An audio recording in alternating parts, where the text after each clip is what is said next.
आपण आपल्या उपनिषदांपासून एकदम लांब गेलेलो आहोत. उपनिषद काय आहे? Refined form of Vedas, refined form of knowledge. आणि हे तुम्हाला ना शाळेमध्ये शिकवलंय ना कॉलेजमध्ये शिकवलंय, मग तुम्हाला कसं कळणार की ज्ञान काय आहे? आपल्यासाठी जे आहे ते हेच ज्ञान आहे. आणि मग बघा आजची जनरेशन है ना, थिएटरमध्ये जाऊन मूवी बघून रडायला लागतात. ठीक आहे, डोळ्यात पाणी येणं इज ओके. बॉर्डर मूवी बघून आपण सगळे रडलेलो आहोत, गदर मूवी बघून आपण सगळे रडलेलो आहोत. पण हे स्टेजवर जाऊन शर्ट वर्ट काढून लिटरली रडायला लागलेत, बेशुद्ध पडायला लागलेत, हे कोण आहेत? हे ते आहेत ज्यांच्या पायाखाली जमीन नाही. त्यांचं अस्तित्व एक इमॅजिनेशन आहे, एक वलय आहे, एक अहमचं अस्तित्व आहे. त्यांना ज्ञान नाही, नॉलेज नाही. त्यांच्यासाठी एक्झिस्टन्स इज बॉडीली एक्झिस्टन्स. त्यांच्यासाठी नॉलेजचा फॉर्म व्हॉट्सॲप युनिव्हर्सिटी आहे. त्यांच्यासाठी पुस्तकं फक्त लिटरसीचा सोर्स आहेत. आणि हेच जे क्रिएट करतायत ते काय क्रिएट करतायत? ते ट्रेंड क्रिएट करतायत. आता पुन्हा लक्षात घ्या, हा माणूस आहे, या माणसाचं स्वतःचं अस्तित्व काय?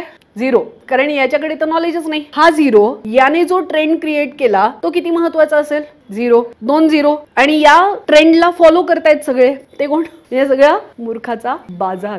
बिकॉज आपण आपल्या ओरिजिनल नॉलेज पासून, आपल्या ओरिजिनल सोर्स पासून लांब गेलेलो. आणि का लांब गेलेलो? याचं कारण हे नाही की आपण पाश्चात्य अंधानुकरण केलं नाही. याचं कारण हे आहे की आपण आपली संस्कृती, आपलं नॉलेज, आपले वेद विसरलेलो आहोत. So basically you people are just in trap